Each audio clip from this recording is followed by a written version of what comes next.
Podemos empezar. Voy a enfocarme en la iniciativa de la Franja y la Ruta hoy día, después del foro en Pekín la semana pasada.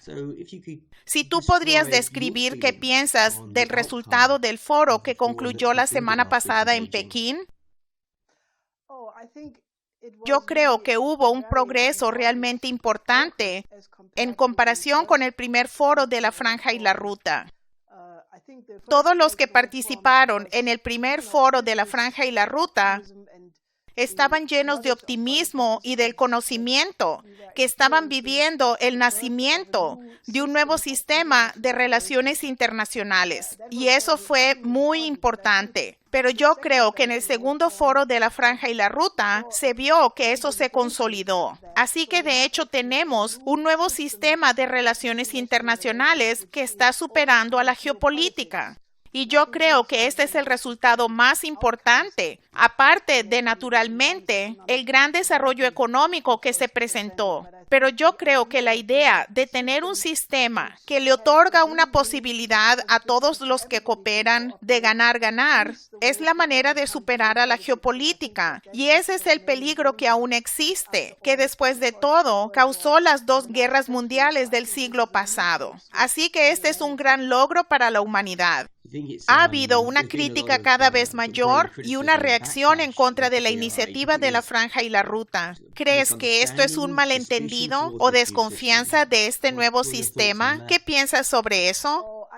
Es de hecho un fenómeno temporal, porque lo chistoso es que tenemos el programa de infraestructura más grande en la historia que jamás haya habido, que ha creado enormes cambios en África, Latinoamérica, Asia, incluso en los países europeos, y los medios de comunicación occidentales y otros grupos pretendieron que no existía por casi 4 años. Y luego de repente se dieron cuenta, esto está realmente creciendo tan rápidamente, incluye a más de 100 países. Así que empezaron lo que creo que fue un ataque coordinado, calumniando a la iniciativa de la Franja y la Ruta, con argumentos que creo que todos pueden probarse ser una mentira. Creo que proviene del viejo esfuerzo geopolítico de controlar al mundo manipulando a los países unos contra otros. Y con la iniciativa de la Franja y la Ruta, yo creo que esa posibilidad se desvanece. Por eso están tan enojados e histéricos. ¿Qué podría hacer China para reducir esta satanización de la iniciativa de la Franja y la Ruta? Yo creo que China ya está haciendo mucho.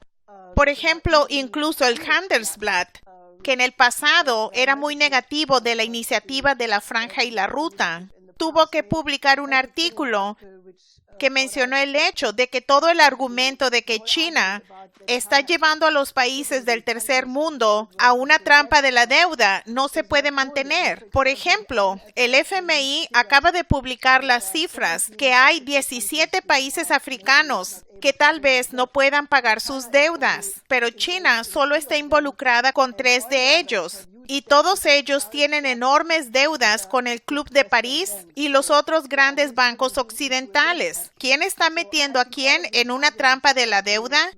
Todos esos argumentos son muy fáciles de contrarrestar.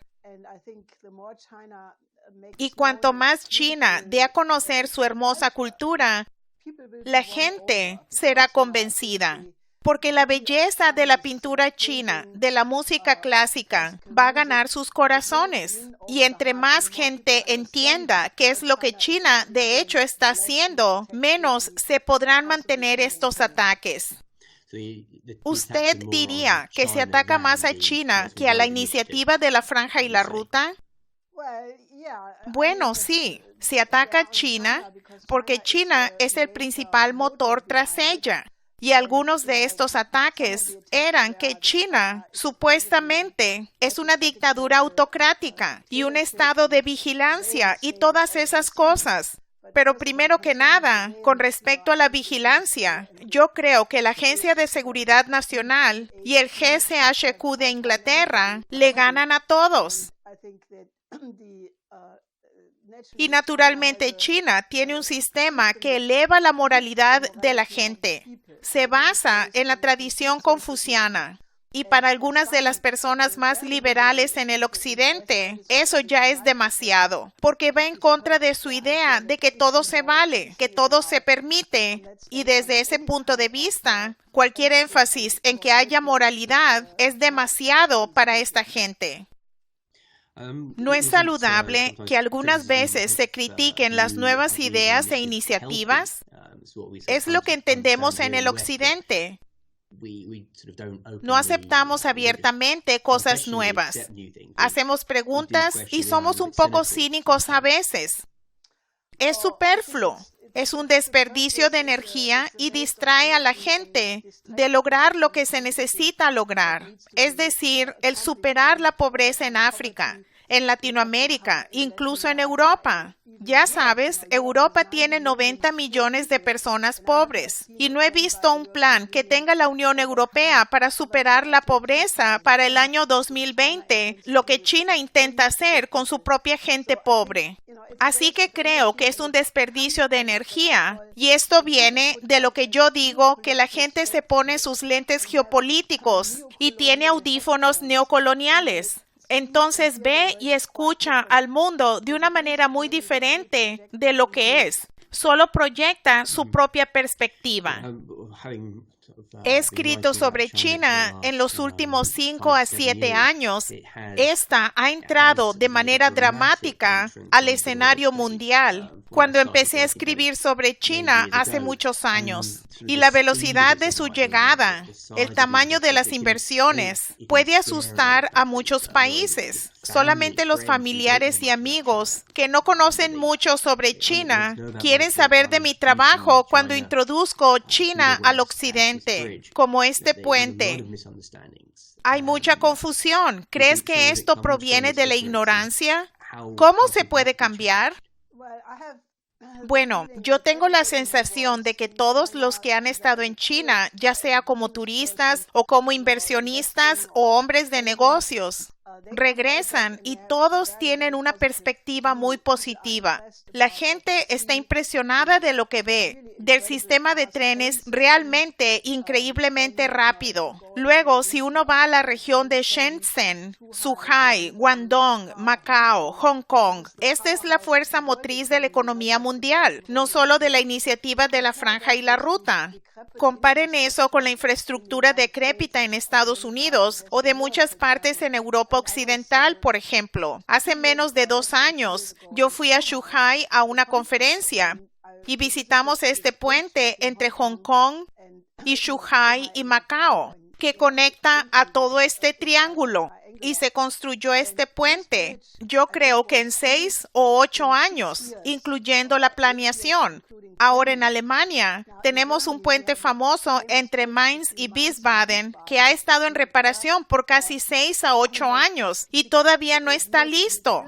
Yo creo que si la gente va a China, regresa y está completamente impresionada, porque puede ver que en China la gente posee virtudes como ser industrioso, ser ingenioso y creativo.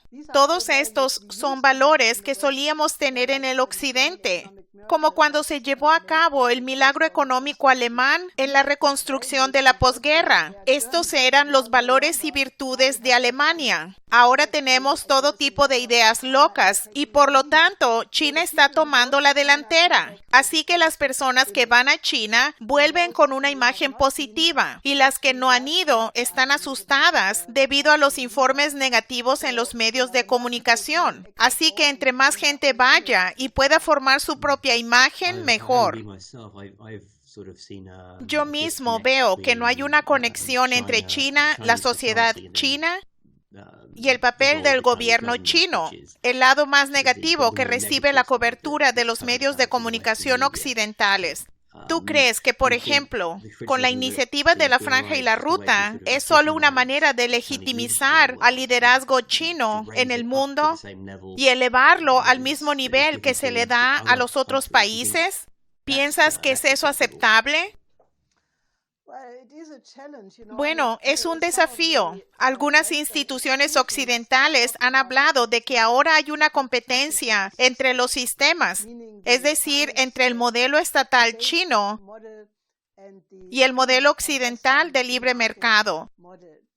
Y en un sentido es verdad. El único problema es de que si se tiene el sistema neoliberal, especialmente después de la crisis del 2008, que solo favorece a los intereses monetaristas, a los bancos, a los especuladores, y la brecha entre los ricos y los pobres se vuelve cada vez más grande. Entonces, si hay un país donde ese no es el caso, es decir, que China tiene una política que está orientada hacia el bien común y que ha aumentado su clase media a 300 millones de personas, que de 5 a 6 años será de 600 millones de personas. Y obviamente el vector de desarrollo es hacia arriba. Naturalmente, la élite neoliberal considera eso como una amenaza.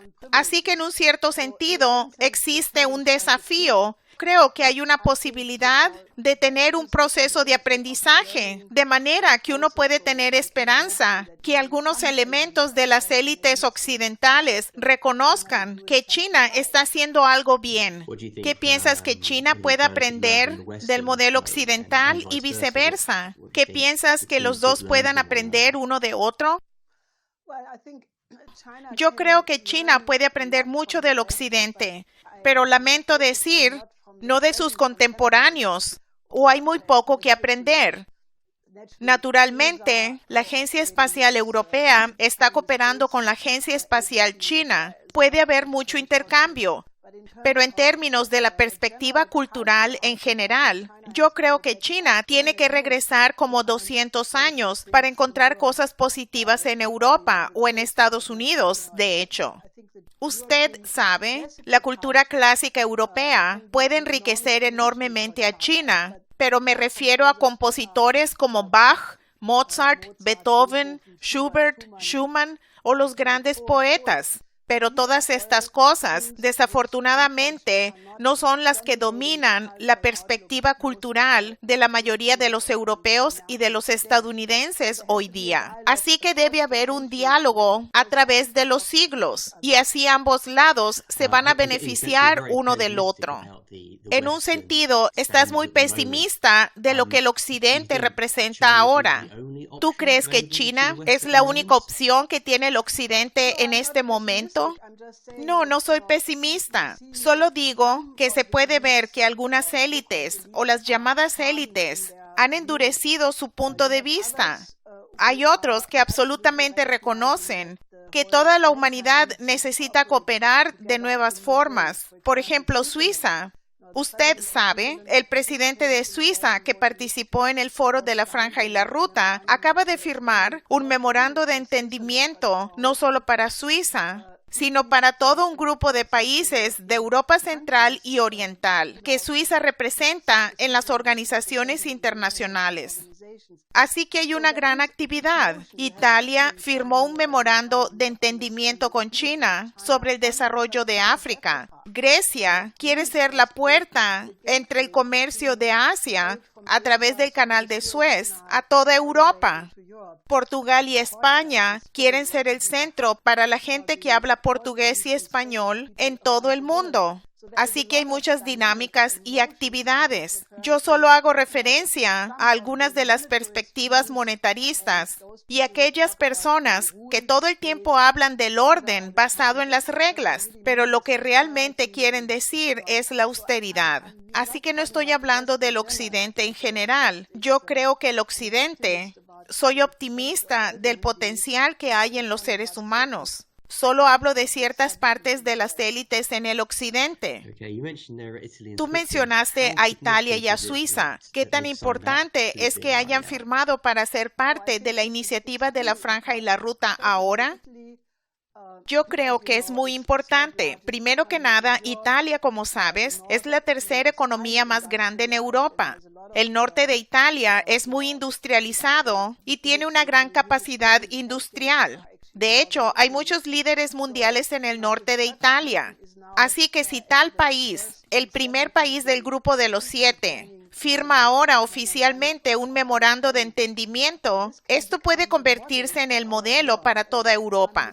Y el primer ministro Giuseppe Conte que acaba de participar en el foro de la Franja y la Ruta, regresó y dijo exactamente eso, que Italia planea ser el líder en establecer una mejor relación entre China y Europa. Así que creo que esto es muy importante. Y Suiza, aunque sea un pequeño país, es independiente, es soberano, no es parte de la Unión Europea. Y el presidente Maurer acaba de declarar, o su vocero, que no necesita ningún consejo de la Unión Europea porque puede formular su propia política. Yo creo que todo esto es un espíritu saludable nuevo de autoconciencia y de afirmación personal que es muy bueno y puede ser en verdad una señal de esperanza para todos los demás. ¿Cómo piensas que tendrá un impacto en Europa su participación en la iniciativa de la Franja y la Ruta a corto plazo y tal vez a largo plazo? Yo creo que hay diferentes curvas de aprendizaje. Algunas son más rápidas, otras son más lentas. Por ejemplo, los llamados 4 grandes países, que no incluyen a Italia, que no mandaron jefes de Estado o de gobierno, sino solo ministros, España, Francia, Alemania y yo creo que Gran Bretaña. Al no mandar sus jefes de Estado, mostraron sus dudas. Pero luego, incluso el ministro de Economía alemán, Altmaier, quien en el primer día del foro de la Franja y la Ruta básicamente dijo, necesitamos tener transparencia y reglas, con el mismo tipo de argumentos. Pero el siguiente día, él dijo algo mucho más positivo. Oh, esto fue mucho mejor de lo que esperaba. Los chinos, de hecho, están tratando de resolver problemas. Y voy a regresar en junio con una delegación más grande de empresarios. Así que esto me parece muy bueno. Muestra que a la larga, yo creo, la esperanza y la razón prevalecerán. Yo creo que algunos de los problemas para los países occidentales son como Turquía, que no quiere participar debido al problema de los uigures, que hay otros problemas que no se relacionan con la Franja y la Ruta, que China tiene que resolver primero.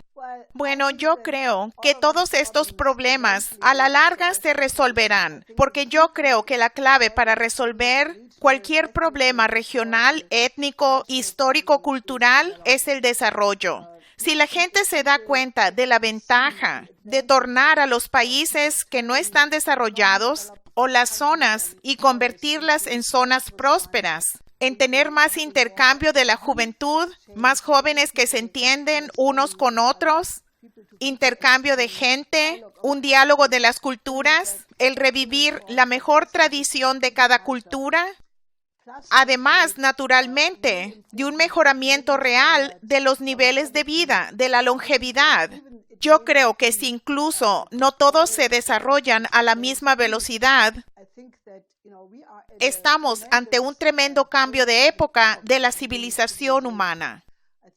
Yo creo que la idea de esos conflictos locales y regionales a la larga ya no existirán. Si solo podemos señalar el hecho que ahora hay 8 radiotelescopios trabajando juntos que son capaces de hacer por primera vez las imágenes de un hoyo negro en una galaxia que está a 55 millones de años luz y que probaron que la teoría de Einstein de la relatividad general estuvo correcta. Ahora, eso para mí es una señal del futuro, porque esta imagen no la pudo haber hecho un país solo. Se necesitaron los telescopios que estaban en Chile, en España, en Estados Unidos, en el Antártico, y se necesitó que todo el mundo trabajara junto para hacer tal logro tecnológico posible. Yo creo que ese es el tipo de relación que la gente tendrá una con otra en el futuro. Y yo creo que eso es lo que Xi Jinping realmente quiere decir cuando él habla de una comunidad compartida para un futuro de la humanidad. Porque el interés común a la larga será lo principal. Y luego todo lo demás se va a solucionar.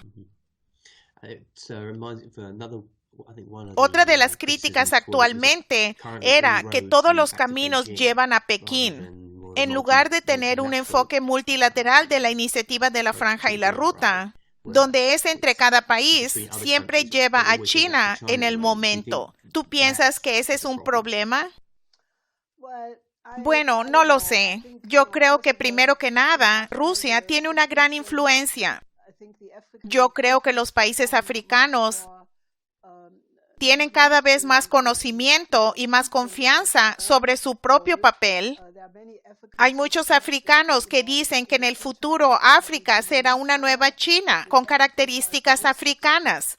Así que yo creo que todo está cambiando muy rápidamente. Y aquellas personas que se quejan que hay mucha influencia china, bueno, deben hacer su contribución creativa y definir cuál debe ser la nueva plataforma de la humanidad. Y yo creo que China ha dicho muchas veces, y yo tengo toda la confianza de que ese es el caso, que China no trata de exportar su modelo social, sino que solo está ofreciendo su experiencia del increíble éxito de los últimos 40 años en la forma de apertura. Y básicamente le dice a todos los países en desarrollo, si quieren tener nuestra ayuda en lograr lo mismo, estamos dispuestos a otorgarla.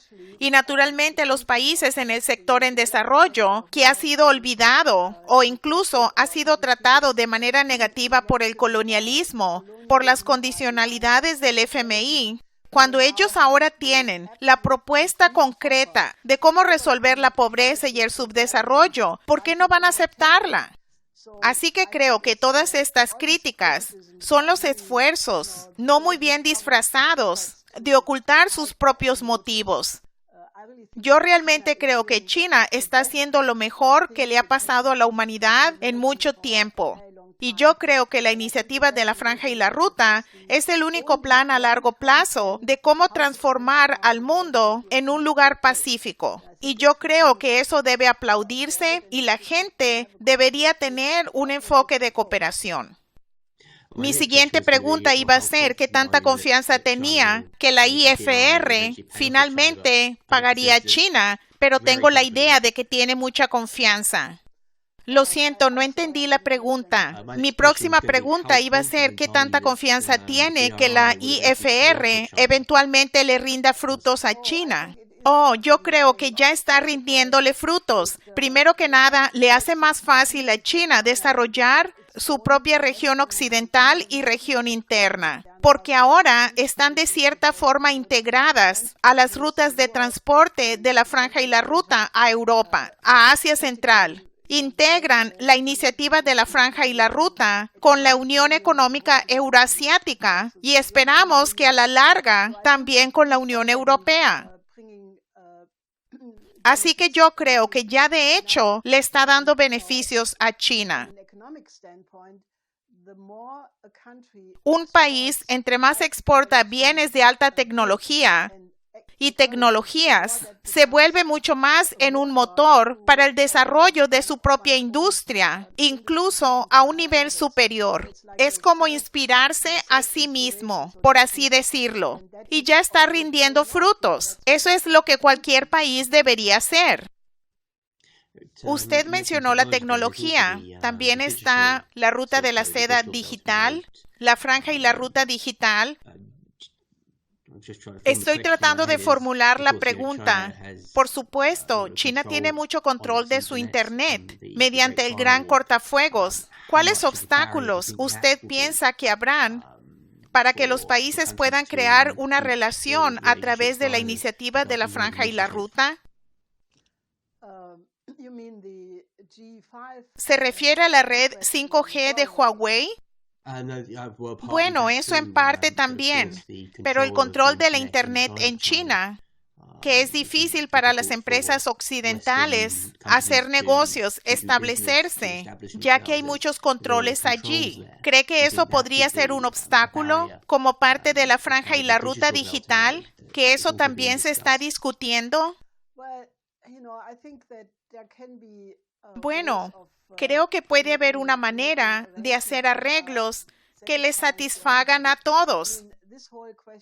Quiero decir, toda esta cuestión del control digital, etcétera, es muy exagerada, porque si miras quién controla la Internet, son las grandes empresas, Apple, Google, Facebook, y están muy vinculadas con los gobiernos occidentales. En cierto sentido, después del escándalo, donde la Agencia de Seguridad Nacional escuchaba las conversaciones de todos que surgió hace un par de años, lo cual nunca se cambió o se remedió o nada. Vivimos en un mundo donde eso ya está sucediendo. Y yo no creo que China esté haciendo algo diferente a lo que la Agencia Nacional de Seguridad y el ya mencionado GCHQ de Inglaterra están haciendo en el occidente. Así que creo que el que China tenga un sistema que le haga competencia a ese sistema occidental es lo que causa todo este debate, porque la gente que tenía el control de la Internet al principio quisieran mantenerlo de esa manera y consideran a China como un competidor, algo que no les gusta, pero ese es un hecho ahora. Una pregunta que tengo es, ¿por qué cree que se necesita la iniciativa de la Franja y la Ruta cuando ahora hay un banco asiático de inversiones en infraestructura? ¿Cree que los dos son mutuamente excluyentes o trabajan juntos? No, yo creo que la iniciativa de la Franja y la Ruta tiene muchos mecanismos de financiamiento. Está el Banco Asiático de Inversión a la Infraestructura, está el Fondo de la Nueva Ruta de la Seda. Hay muchos bancos chinos que están haciendo la inversión. Yo he promovido durante mucho tiempo que el Occidente debería modificar sus propias instituciones de crédito para trabajar en base a un principio similar. Ahora, eso sería realmente muy posible porque el sistema americano de economía, tal como lo desarrolló Alexander Hamilton, quien creó el primer Banco Nacional como institución para emitir crédito, es realmente muy parecido a lo que China está haciendo. De hecho, incluso me atrevería a decir que el modelo económico chino es mucho más cercano al sistema americano que desarrolló Alexander Hamilton y que luego revivieron Lincoln, Henry C. Carey, Franklin D. Roosevelt. Así que si Estados Unidos dijera, vamos a crear nuestro propio Banco Nacional, y Alemania, por ejemplo, dijera, vamos a regresar al Kreditanstalt für Wiederaufbau, la institución de crédito para la reconstrucción que usó Alemania para la reconstrucción en el periodo de posguerra, que también era un banco estatal y aún es un banco estatal. Entonces, podríamos tener un nuevo sistema de crédito en el que cada país podría tener su propio banco nacional, sus propios mecanismos de compensación entre ellos para compensar mientras dure la inversión o las diferencias entre los países pequeños y grandes, con gran cantidad de materias primas o sin materias primas. Para eso se necesitan estos mecanismos de compensación, pero se podría crear un nuevo sistema de crédito, un nuevo sistema de Bretton Woods con tipos de cambios fijos, lo que daría una estabilidad al sistema que el sistema occidental actualmente no tiene. Entre más países adopten este tipo de financiamiento crediticio, más estable será este nuevo sistema. ¿Usted piensa que Estados Unidos alguna vez será parte de la iniciativa de la Franja y la Ruta bajo la presidencia del presidente Donald Trump? ¿O tal vez quien quiera que sea elegido? Bueno, en realidad, esa es la gran pregunta. ¿Estados Unidos responderá al ascenso de China, ya sea con una guerra, la trampa de Tucídides, que algunas personas han mencionado como un peligro? Hubo en la historia 12 casos donde una potencia en ascenso superó al poder dominante hasta ese momento y condujo a la guerra. Hubo 4 casos donde sucedió de una manera pacífica. Ahora China, primero que nada, ha ofrecido que no ocurran ninguna de estas 2 opciones, sino que ha ofrecido un modelo especial de relación especial entre grandes potencias, basado en aceptar la soberanía del otro modelo social, la no injerencia. Y yo creo que Trump, con su política de Primero América, se inclina más a responder a ese modelo que los gobiernos anteriores de Obama y Bush, que tenían estas guerras intervencionistas en el Medio Oriente y en otros lugares para exportar su sistema de la llamada democracia y los derechos humanos. Así que creo que el presidente Trump ha dicho claramente que quiere tener una buena relación con China. Él dice todo el tiempo que el presidente Xi Jinping es su amigo. Y yo creo que las negociaciones comerciales actuales, de hecho, a mi parecer, demuestran que Estados Unidos sufriría enormemente si intentara separarse de la economía china. Probablemente sufriría más que China, porque China es mucho más capaz, a mi parecer, de compensar por la pérdida de la relación con Estados Unidos. Pero yo creo que la forma razonable sería decir, bien, utilicemos las reservas de divisas de China que ésta tiene en términos de los bonos del Tesoro de Estados Unidos. Invirtámoslos a través de un banco de infraestructura en Estados Unidos para ayudar a modernizar la infraestructura estadounidense. Y eso sería una necesidad urgente. Porque si usted mira la infraestructura de Estados Unidos, está realmente en una condición terrible. Y el presidente Trump, quien está reunido hoy con los líderes demócratas Pelosi y Schumer sobre una nueva legislación de infraestructura. Las cantidades que se hablan aquí, por lo que he escuchado hasta ahora, son tan pequeñas. Primero que nada, los republicanos no quieren tener gastos federales. Los demócratas solo hablan de reparar y de pequeños problemas. Así que lo que falta en estas discusiones es tener un gran diseño, donde se tomaría el enfoque que China ha tomado para la modernización de su infraestructura, tener sistemas de trenes rápidos que conecten a las principales ciudades, tener trenes maglev de baja velocidad para transporte interurbano. Ahora, se podría tomar el mismo enfoque y modernizar toda la infraestructura de Estados Unidos. Y si China, a su vez, ofreciera que las compañías estadounidenses se integraran más en los proyectos de la Franja y la Ruta en todo el mundo, sería beneficioso para ambos. Algunas compañías estadounidenses ya lo están haciendo, como Caterpillar, General Electric, Honeywell. Pero eso sería un incentivo real para que Estados Unidos vaya en esa dirección. Ojalá suceda de esa manera, porque de lo contrario, creo que un enfrentamiento entre las dos economías más grandes sería una catástrofe para todo el mundo. Esperemos que las fuerzas de buena voluntad trabajen juntas para lograr este fin positivo. Hablemos sobre el propio Instituto Schiller como una organización. ¿Cuál es su papel cotidiano en la promoción de la iniciativa de la Franja y la Ruta? ¿Cómo trabaja para apoyarla? Todo esto se remonta al trabajo de toda la vida de mi esposo, quien murió recientemente, el señor Lyndon LaRouche, quien pasó en realidad los últimos 50 años trabajando en proyectos de desarrollo muy concretos. Presentamos el primer proyecto en 1976 en París. Este fue un plan integral para el desarrollo de infraestructura de toda África. Luego trabajamos junto con el presidente de México, José López Portillo, en un plan de desarrollo para América Latina que fue en 1982. Trabajamos con Indira Gandhi en un plan de desarrollo de 40 años y también a principios de los 80s elaboramos un plan de desarrollo de 50 años para la cuenca del Pacífico. Cuando se derrumbó el muro de Berlín y la Unión Soviética se desintegró, propusimos conectar a la población europea y asiática y los centros industriales a través de corredores de desarrollo y le llamamos el puente terrestre eurasiático. Así que hemos participado en este tipo de grandes proyectos para la transformación de la economía mundial durante las últimas décadas.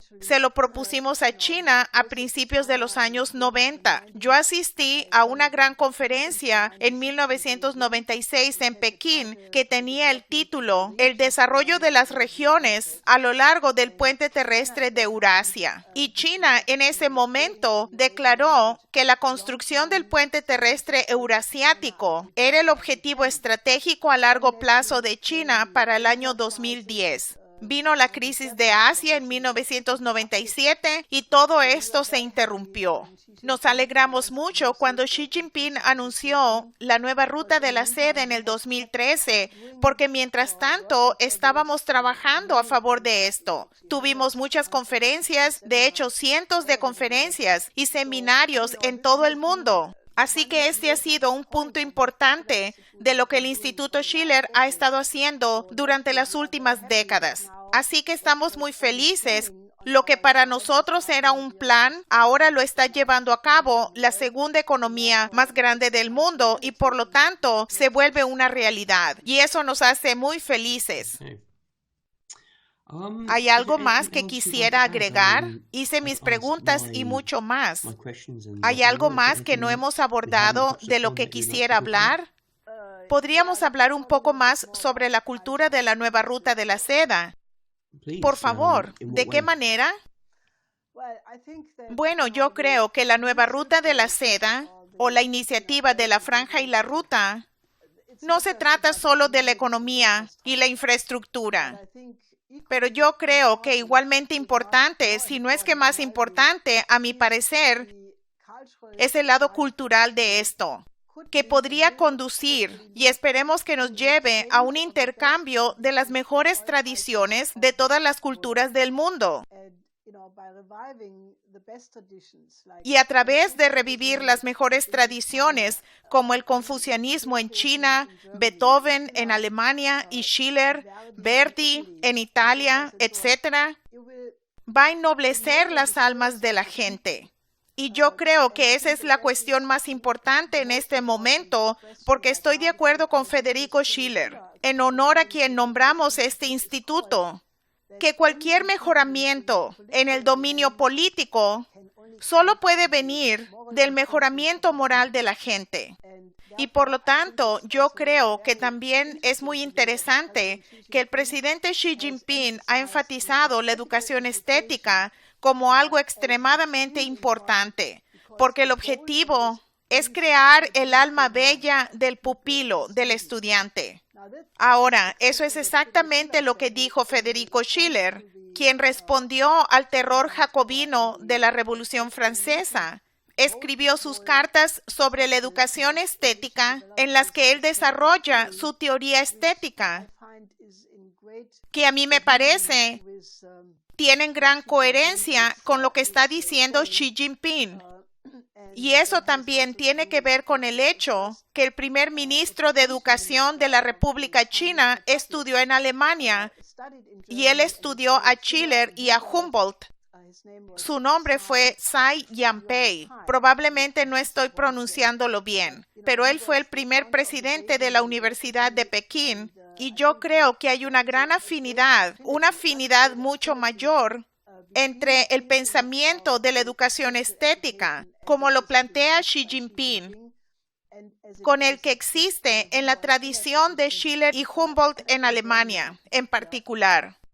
Yo solo espero que ese tipo de diálogo se pueda intensificar, porque así pienso que muchos de los prejuicios y las inseguridades sobre la otra cultura desaparecerán y se podrá compartir lo mejor de ambas partes. ¿Cómo se puede lograr eso? ¿Usted piensa? ¿De qué forma? Se pueden organizar conferencias. Se puede de una manera más consciente dar a conocer la poesía. Yo creo que la poesía es muy importante. Lo que naturalmente no es fácil, porque como Schiller dijo, se debe ser un poeta en dos idiomas para hacerle justicia a la poesía en un idioma. ¿Podrían haber más presentaciones de teatro? No solo como un entretenimiento, sino que involucre a estudiantes, a niños, a adultos, y hacer más exhibiciones, que se entienda en un nivel más profundo la cultura del otro. Yo creo que China está haciendo mucho de eso, pero aún haría la sugerencia que se hiciera no solo como un entretenimiento, porque mucha gente va a esas cosas y no entiende de qué se tratan. Piensa que estaban bien, pero el significado más profundo, poético, filosófico y musical puede hacerse de una manera más pedagógica, inteligible. Y yo creo que esa sería una manera de abrir los corazones de más gente, porque entendería qué tesoros pueden descubrirse.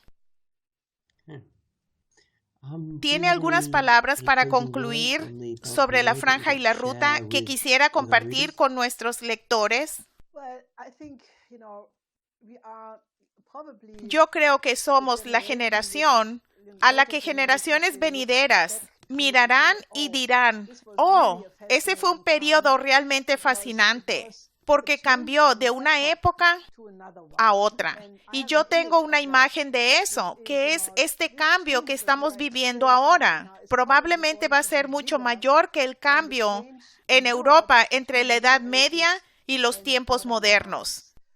En la Edad Media, la gente creía todo tipo de axiomas, los escolásticos, el aristotelismo, la brujería, todo tipo de creencias extrañas. Y luego, debido a la llegada de pensadores como Nicolás de Cusa o el Renacimiento italiano, la idea moderna del hombre, de la ciencia y la tecnología, del Estado Nacional soberano, sucedieron todos estos cambios y crearon una perspectiva completamente diferente de la imagen del hombre y de la naturaleza y del universo. Y todo lo que llamamos la sociedad moderna fue el resultado de este cambio. Yo creo que estamos ante o en medio de tal cambio de época, donde la próxima era de la humanidad será mucho más creativa que la presente. Y eso es algo que esperamos, porque realmente podemos darle forma y podemos hacer nuestra propia aportación creativa. Y no hay muchos periodos en la historia en el que ese es el caso. Así que tenemos suerte.